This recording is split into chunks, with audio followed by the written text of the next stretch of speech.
How do you do, and welcome once again to our series of visits with the history makers of the Texas Medical Center and the institutions therein. Today we're pleased and privileged to have with us Dr. Arlie Clark, who's been with the MD Anderson Hospital and what it stands for many, many years. Currently, Dr. Clark, I think your title is President of the University of Texas Cancer Center, not particularly at Houston, but all across the University of Texas system. Am I correct there? Essentially. Well, let's just take that mantle of president and University of Texas and put it aside for a while and go back to pure Arlie Clark and way far out in, I guess you call it the panhandle of Texas, a little town called Hereford. I think that's where it all started. Right, and to be trite, I just was there to be near Mother. And see. The folks, my parents were there engaged in starting another school. It seemed as if the Clarks had been busy making schools for several generations, just kind of like a bee makes honey. I've often wondered why your start in Hereford. I thought maybe they'd taken to ranching all of a sudden or something like that, but they were actually establishing another school at that time after they had given what is now Texas Christian University to the disciples of Christ. They decided they would still wanted to build another school, so they went out to that area where there was none and started a school at that time. I believe it was named Randolph College after my grandfather. And Dad had a job there, and not only in helping to start the school, but in teaching in the foreign language department, and Mother was head of the Department of Music. Now, did you spend some years in Hereford growing up? No, we left there when I was about probably between 2 and 3, but I was there long enough apparently to get enough of that local water to give me some very sturdy teeth. Yes. And I only remember one thing about Hereford, very vaguely. My grandfather taking me to the barber shop to have my hair cut, where I was very worried that it wouldn't grow out again.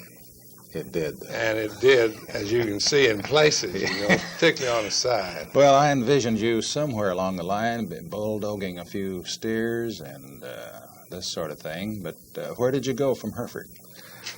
We went to another school in Midland, Texas. And then Dad went to Wichita Falls, where at Midland I started the school in the first grade. Mm-hmm. And we had to walk about 1.5 miles to school from out in the country between this Christian college where we lived near it and walk into town. Midland at that time was a small town of probably 2,000 or 3,000. Mm-hmm. And I remember that school episode very well, particularly now and then coming home. I'd harvest a rabbit with a rock and we'd take him for lunch the next day. And we could have a very good time recounting. That was my earliest hunting experience. Did you ever get wound up in doing a little cowboy work? Did that after some of my early high school days at Wichita Falls. I worked 2 summers in a ranch at the Y7 Ranch out in New Mexico. Mm-hmm. And worked on the regular program of $1 a day and found, as you used to say. A place to sleep and eat. Right, and 3 horses to ride. And beans and steak and hot biscuits for breakfast and dinner, and a cold steak sandwich for lunch when you were out on riding the fences or in the roundup.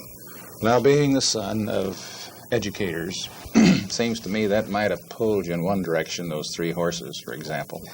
But apparently the parental pull was a little stronger, because I think you started into your more or less advanced educational series at a school up in Stephenville, Texas.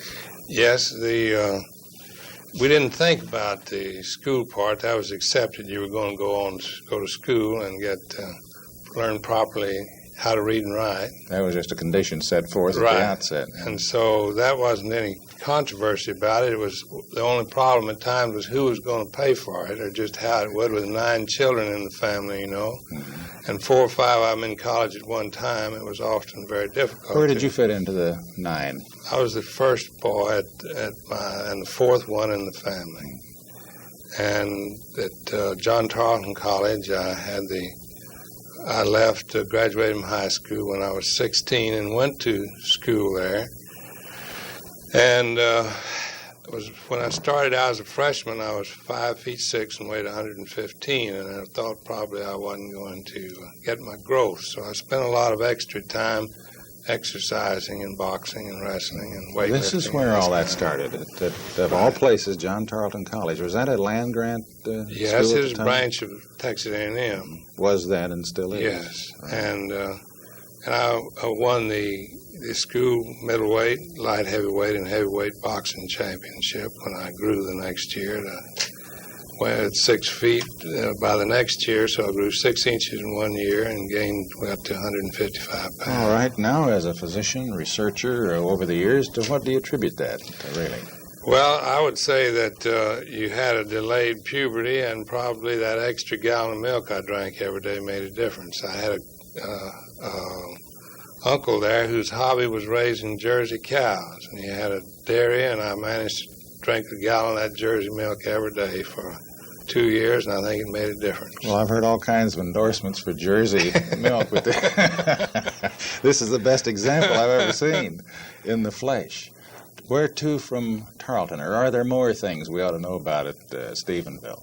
No, except that we started in engineering and science at that time. I took both mechanical and architectural pre-classes, and science and chemistry and so forth in case I wanted to study pre-med. You had an inkling then of some sort in mind that you might become a physician? I had been studying because of the fact that of the physical lack of endowment that I had at that time. I thought that I read a lot of books on physiology and on kinesiology, or the science of muscle use, and began to get the feeling that this would be an interesting effort. And so after I graduated from there, it was a junior college, and went to Blue Ridge College of the YMCA in North Carolina, and worked there in the summer. It was a faculty type hotel and resort, and we had 2 teams that did all the dishwashing, and on that dishwashing team with my half of it was the quarterback at Vanderbilt and the pitcher from Peabody, and so we had a very good summer of both a baseball team and a tennis team and wrestling team. Well, now, back at Tarleton, you mentioned a moment ago boxing. Yes. And then into wrestling. Wrestling, seriously. Well, I had ventured into it early when I was 6. I sold enough beer bottles and gunny sacks to buy Farmer Burns' wrestling course. This is back down in Midland. And so you had sort of a preliminary education right. to it when you got to Tarleton. But the one that really crystallized it was at the Southern College of the YMCA at Black Ridge, North Well, now, before we travel Blue geographically Ridge, North Carolina, clear across, to the eastern part of the country, let's stop by Fort Worth for a moment, Texas Christian University now. At one time, Adran College, I believe, which is a part of the university up there. But this then comes back to your parents and your grandparents, and let's explore that a little. Then in 1870, not long after the Civil War, my great-grandfather, Joseph Addison Clark, and his 2 sons started in Fort Worth a male and female seminary. And this was in some building, I believe it was the Shriners building or something like this, that they rented. But it happened to be very close to the place where the freighters came through with it, bringing all their produce and stuff through the country, and they were a rather rowdy and robust group, and my grandfather felt that it was not a very good place for a Christian school. And so he began to look around and found this place at Thorpe Springs, where Mr. Thorpe had built a building of considerable size, just hoping that they could attract a school to it. That's just down the road a piece from Fort That was Worth. about 35 miles. It was about a day and a half ride on a horse at that time. Right.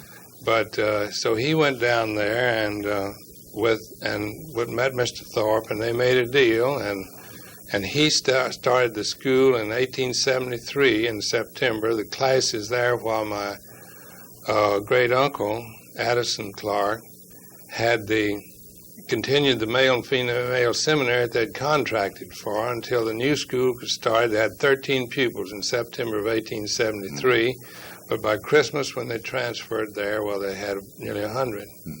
So it grew on until by 1895 it was one of the larger schools in Texas, about 500 at that time. Now, was that called Adran College? That was called Adran Christian College and later Adran Christian University. And they supported it out of the income from it and the family resources.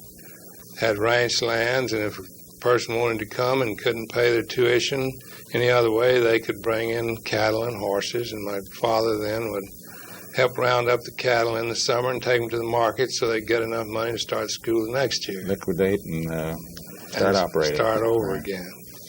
When did the TCU Adran come? That was after 1900. And they decided that it was growing so big and it was the family patrimony was about to be used up, and they made had conversations with the disciples of Christ, of which they were participants and what do you call them, ordained ministers in that area. Yeah. So they decided they would give it to them, and subsequently they moved to Waco. And they were there about some time, I don't know exact time, maybe 5 or 6 years till the building burned down, about 1910, and then they moved back to Fort Worth, where they had started in 1870. Well, I know. That was 1910, I think. As you know, I had 2 children that went up there, and the boy stayed in Clark Hall.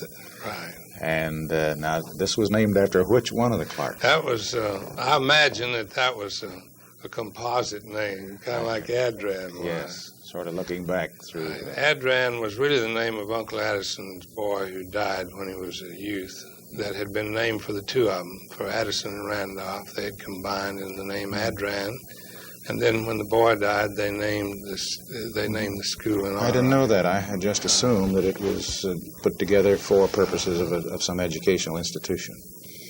Okay, let's skip across now to the eastern part of the country and the more advanced part of your And interestingly enough, while I went there, Dr. Weatherford, whom Weatherford was named after his father, I believe, was the president of the Southern College of the YMCA, and he and my father had been roommates at Adran Christian College in 1890.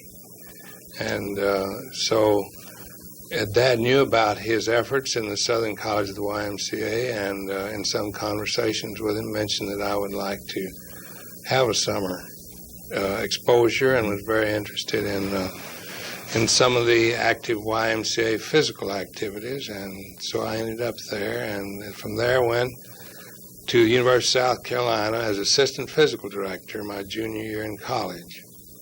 And in order to keep my amateur standing, I was taught the psychology of athletics, but actually I coached swimming and wrestling and gymnastics, and was assistant director for taking care of the freshman and sophomore physical training activities. When did the idea of going on up to the Medical College of Virginia occur to you? I graduated from the University of South Carolina in chemical engineering and pre-med at the same time. And since it was in the Depression years, or in the as far as I was concerned, it was Depression anyway, I finished, when I got to South Carolina, I think I had about $5. And Dad at that time had 5 other kids in school and universities, and so it was up to me to take care of my own resources in college. And so I took a job after I graduated in chemical engineering with DuPont's, and did 18 months of research with DuPont's in chemical engineering. And it was very satisfying, but it was dealing with inanimate objects, unless that you can be imaginative enough to think a molecular reaction is animate. Yes. Was it Wilmington, Delaware? No, it was at Newark at the Meadows plant. And I worked on some very interesting things, research in a very high alkaline media, in high-pressure steels, alloys, and in making new pigments and so forth, and did invent a new process for the making of pigment That's used very widely in making tires and internal paints and this kind of thing, and was offered to have the job as head of the plant that they later built, to take over that process, but decided that I wanted to go back to medical school. I went back to medical school at Virginia, where that they agreed to take me on rather short notice. They had already taken their full class, but I had the friend that had been with me at DuPont's was from Virginia, and he pleaded my case, and they added 8 more benches to the laboratory room and took 8 more of us above the class, and I happened to be one of those. Well, apparently those marks on that record that comes out every now and then must have been fairly high. Was this true all through school? They were, except on foreign languages. And just didn't have a knack for that. Well, the problem was you had to study it to pass it, and so it was one of my lesser abilities, I would say. But the science and the mathematics and all that, and even I had, besides engineering and chemistry as 2 majors, I majored in English and took 4 years of English also. I had an interest in the literature and in writing and that kind of thing. Which since has been manifested in several instances. But that's strange that you would have that much interest, that intense an interest in your own native language and how to use it both on paper and orally, and wouldn't go for the other languages too much. Well, the English you could pretty well define, because I learned to read and write before I got to college. And then the interesting things came along, like, Chaucer's One Night Aprilla with his shorter sutta, the drought of March, it passed it to the ruta. Yeah. And so they were intriguing, and Beowulf and the other things that one's enjoyed. They still intrigue a lot of young students and get them started along those lines. Now, medical school, was that any surprise to you, or did it fall into line pretty well? No, that was really a great treat, because it was what you'd been looking for all along, to explain some of the reasons, something that made the wheels go around, the meaning of life and people. And with chemistry, then it was quite easy to, with a little daily adoption, to get through medicine well, and hopefully learning it. Because I learned from research, and this was the most important year I think I ever spent at DuPont's, where you had to organize, administer. I had 22 people working for me there at the end of the year when I decided to quit and go to medicine, of which 14 were PhDs and in research areas. So the care and feeding of researchers soon became a part of my interest. Well, to say that your background, your prerequisites, in other words, were unique, that's putting it mildly. For a person to enter medical school with that kind of experience under his belt gave you some insight into things that I would think would be unusual even today. People just don't read about those things, let alone experience them firsthand. And so you were really avid for what you got there. And the first time after studying kinesiology and studying athletics of various kinds in great depth, well, it meant that to actually go down and be able to spend 8 hours a day dissecting the body and really learn that in this complete detail was one of the real privileges. This has echoes of a man named Osler that I once read about. He had that same kind of interest. Now, while we're in medical school, for years and years, your name has been synonymous with the cancer movement in this country. When did your interest in cancer itself begin to formulate? I think the first really appreciation of the intriguing problem that cancer was came in my sophomore year in medical school when Dr. Horsley, who was of a long line of physicians, the Horsley of England group had been prominent in contributing to medicine before as his progenitors. And he was our professor of surgery emeritus.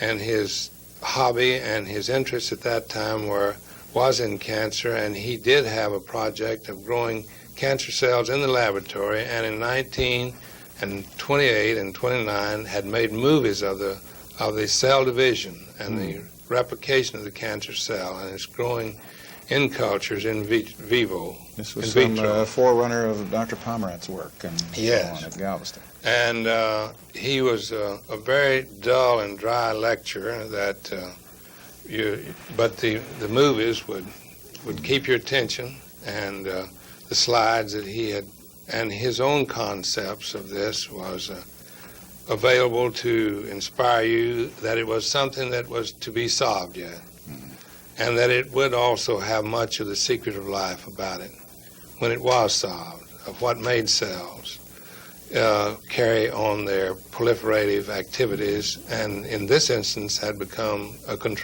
uncontrolled activity without governing from the body itself. So this then caused me and others, I'm sure in our class, to think when we were going through the process of all of the other classes in medical school and the clinics of cancer as a part of the problems of medicine, and probably a little more attention was paid to the studying of it.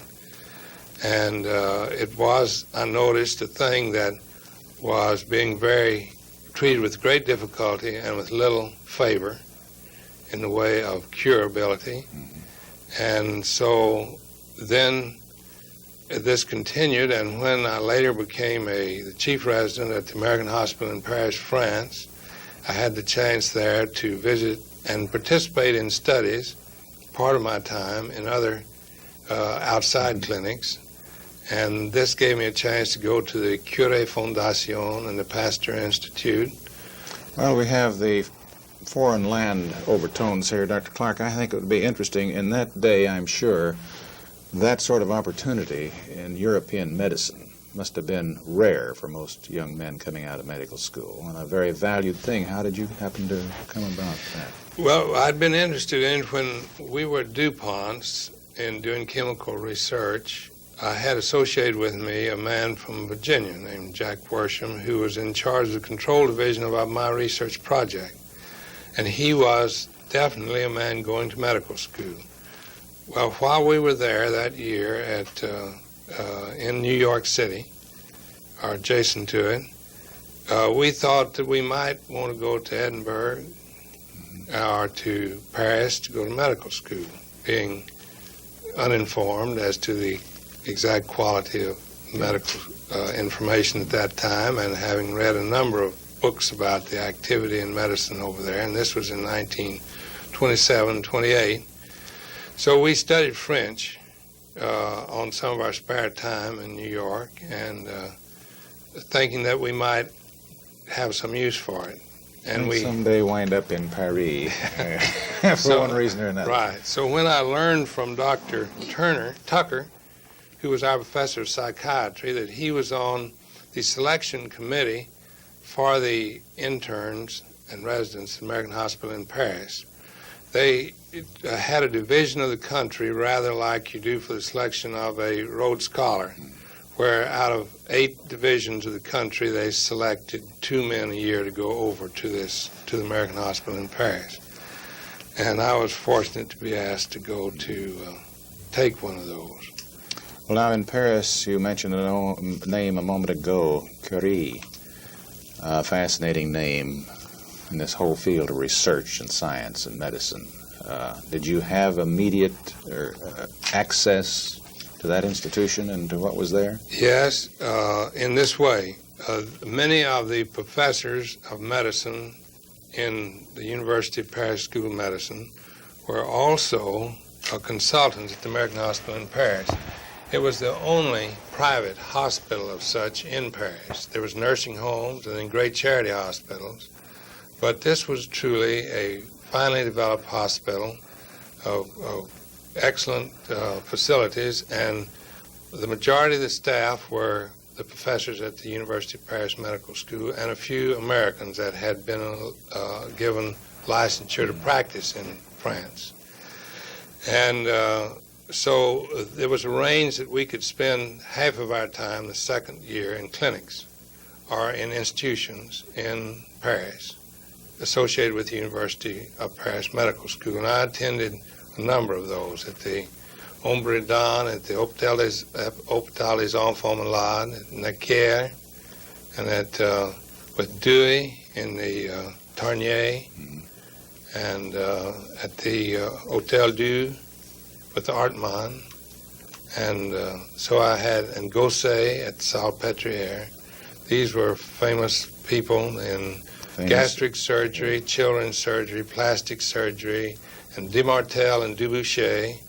Demartel was the only neurosurgeon in Europe at that time, and I worked with him both in general surgery and in neurosurgery. And interestingly enough, besides his clinic at the Hôpital Américain, he had one on the Rue Vasson-Guédrix, where he did his brain surgery. And Vasson-Guédrix was a Visigoth in the 10th century that when the fight, I believe, that Charlemagne had with some of the invading hordes of Franks and Visigoths, that his principal field marshal was Demartel in the 10th century. And they were going to have a big battle, and they chose a champion from each side. And Demartel was chosen by Charlemagne, and Vasson-Guédrix was chosen as champion of the other side, and Demartel killed him with a crushing blow to his skull. And Demartel used to recount this when he was telling of his brain surgery on the Rue Vasson-Guédrix. This man knew how to make things rather romantic and intriguing for. He was an unusual person. As a matter of fact, he was still a Count Demartel. Well, it seems to me that you touched the high spots of what we might call the grand tour of Europe, particularly France, in medicine, rather than the usual tourist tour. Unusual opportunity and experience. Though, if you wanted to classify this, you would say probably it was a postgraduate course in civilization. Yes. And I meant to ask you a moment ago, did this, at that time in the 20s, not so sure about the late 20s, but there were some well-known figures in Paris and all over Europe in the world of literature and art. Right. Did you have an opportunity to rub elbows down the corner with any of those We did go to some of the teas on our days off and some of the salon meetings, and learned a number of the people there that were very interesting. This was in 33 and 34 and 35. In the beginning of 35 was when, that's why one of the reasons I went to the Mayo Clinic. I was in Gosset's clinic one day, and a large, rather nearsighted, red-headed man was in the clinic, and Gosset turned to him and he said, "Quel paille, monsieur?" And he turned to me, he said, "What in the hell did he say?" This turned out to be Dr. Claude Dixon of the Mayo Clinic. And he asked, then I undertook to be the translator and made rounds with him. And I invited him out to the American Hospital as our guest, and he made rounds and talked to the staff out there. And he was visiting Dr. Jackson, who at that time, former Harvard teacher, was now doing urology in Paris and at the American Hospital as head of urology, was a good friend of his, and we had several evenings together, and Dr. Dixon said that if I did apply to the Mayo Clinic, that he would be happy to endorse my Serendipities played a part in your life from time to time, and also it helps to be ready and prepared, to take advantage of a serendipitous opportunity. Right. But to Mayo Clinic, this is one of the prestigious organizations in the United States to come back to after a residency in Europe. So what was the course of events there? Well, I really thought at that time, and at the same time we were over there, I haven't mentioned the fact that during our 4 years in medical school that there was one girl in our class. Oh, yes. Of 96 boys, and that was Dr. Bertha Davis, whom I married after that we 2 weeks after we got our degree. Out of medical school? She go to Europe with you? Yes, she was over there and was the first woman intern in any hospital in Paris, and was at the Tarnier. And then we both went to the Mayo Clinic later on. And this is what you call double serendipity. Right. And so that was some anecdote I was going to account. The opportunity to go there, I thought was a fine way to finish up a career. And I remembered back in Wichita Falls and some other places where there had been people that had been through the Mayo Clinic training activities, and they were always highly regarded in their territory. And so this seemed like a good finishing up to get back to what I wanted to do out in the for permanent establishment. And I thought at that time, after the experience that I'd had there and at Washington, D.C., we'd interned there before we went to the American Hospital in Paris, and that a year would be all I would need to polish me off. Yeah. And so I went there, and the first thing they did, instead of putting you in the operating room, which I fully expected to be given, had a full year in diagnosis and medicine, just to get me acquainted with the facts of life in regard to get your feet back on the ground medically. So instead of that year at the Mayo Clinic, I ended up there 5 years, and my wife, though, got on the staff before I did. Our last 2 years were spent as junior staff people, but she was appointed in anesthesiology before I was. But you were still going the surgery. And the last 2 years there, probably out of the 1,000 major operations a year that I participated in or did, at least 2/3 of them were on cancer patients. All right, now this begins to bring us up to, I believe, leaving the academic setting, so to speak, and going out into the real practice of medicine. Isn't that the next step? And I think you went south. Yes. There's one other little interesting thing that happened. We did have an opportunity now and then to go to some other cities, and while we were in Paris, and spend a little time in some of the other clinics. And I was very interested in a clinic that was being run by a man named Lariche in Strasbourg, and a man that was with him at that time, whom I did not meet then, but heard of being there as another American, was Mike DeBakey. Really?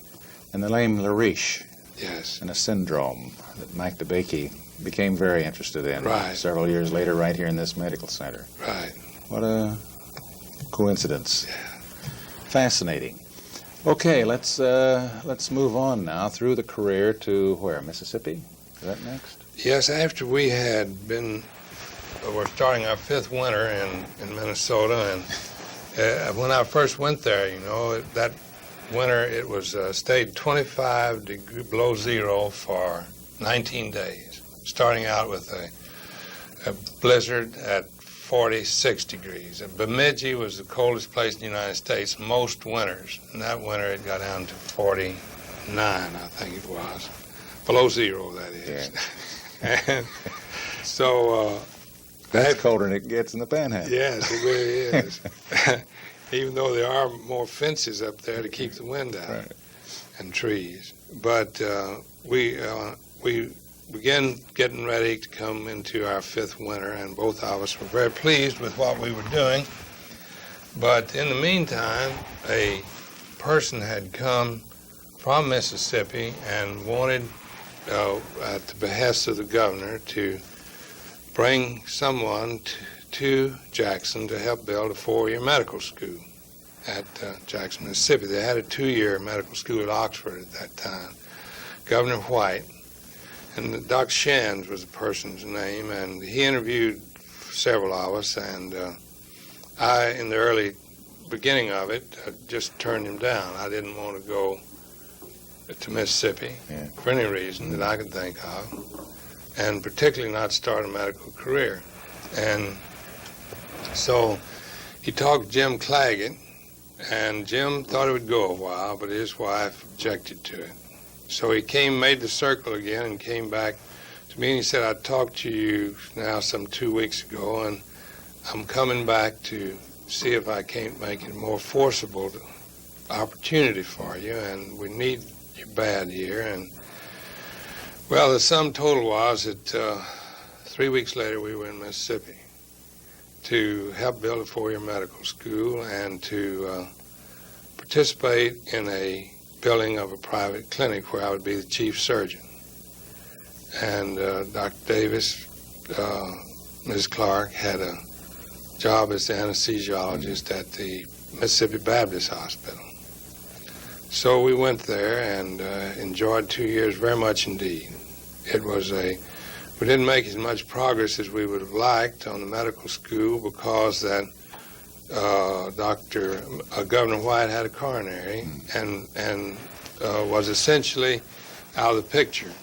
So it became very difficult, and particularly as a neophyte as I was, to talk some of the legislature into the funding of this, but we did make a magnificent plan for it, for a medical school. There was 1,300 acres within the city limits of Jackson, Mississippi, where that an insane institute had been housed, and a new one had been made outside the city limits, about 15 miles away, and this property became available, and the realtors were very fearful on a town of just 150,000 that this 1,300 acres would be put out on the open market.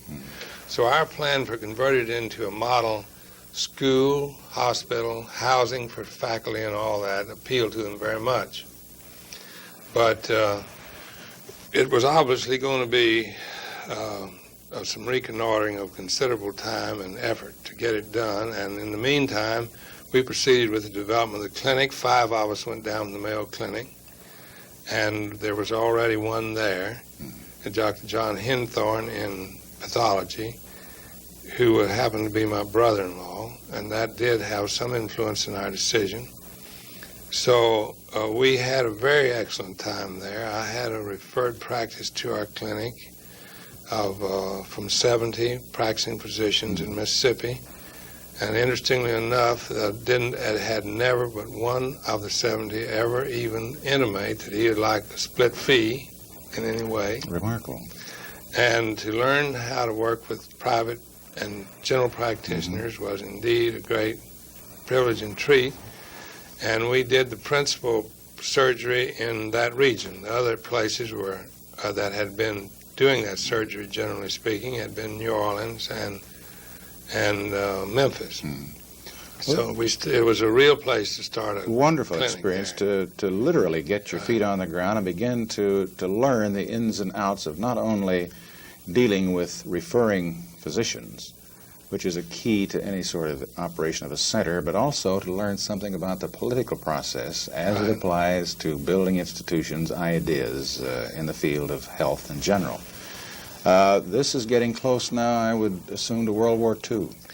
Yes, we were there 2 years, and the last year I did over 1,000 major operations, of which a disproportionately large amount of those were tumors, cancers and tumors. A lot of them have been saved up a number of years. I remember one tumor that only weighed 258 pounds, and when we took her tumor away and took her off the table, she weighed 160.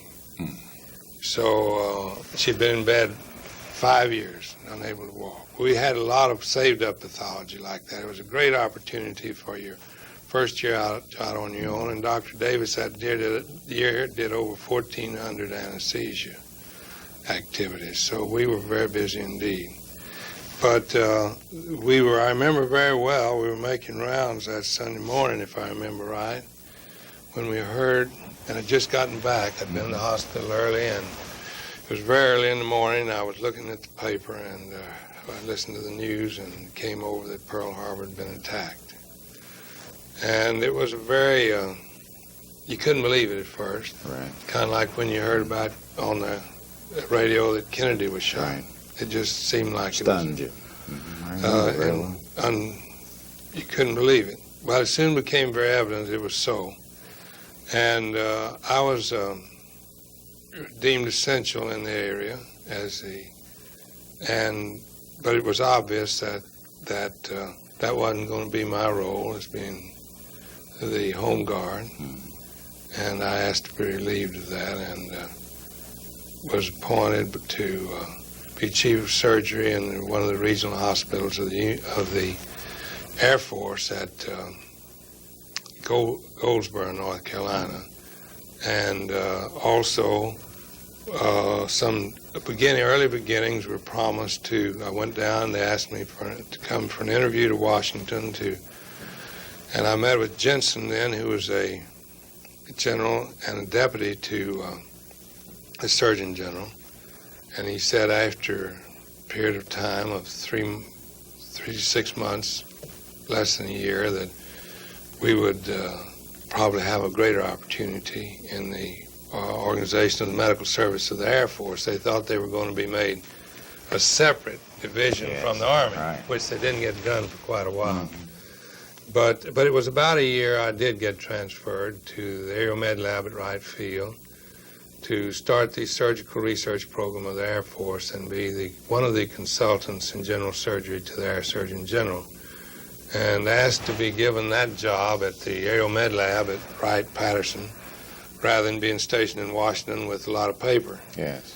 And Randy Lovelace at that time, who had worked with me in surgery at the Mayo Clinic and had left the surgical service that he and I were on Dixon's surgical service when I later became Dixon's first assistant, the man that I saw in Paris. Right.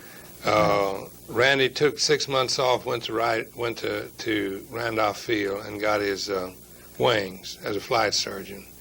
And this was in 1936, I believe it was. And 36 or 7. And he came back and he said, you know, they just put a tube in your mouth when you're flying above 8,000 feet in an airplane, and if you lost any consciousness or had to use your hands, you'd lose your tube. Or bite on the tube. And not get your oxygen. He says it's the most primitive thing I've ever seen for supposedly scientific people to be doing. So I'm going to ask for another 6 months off the service to see if I can develop a mask that would be appropriate for aviation. And he worked with Boothby, who was a physiologist, and Beau Bullion, who was a sculptor, to develop the BLB mask that was our mask when we began the war for aviators. And we tried it out on many intestinal obstruction and many other areas, pneumonia that was needed. And it was a great conserver of the use of oxygen and gave the first time we could ever give anywhere near 90% oxygen. You know, it's nearly impossible to get 90% in a tent, but with this you could get 90 very readily. So when I was in the Army, Randy was in the reserve and was soon called, and he was given the research program at the Aeromed Lab, and there was a full colonel then.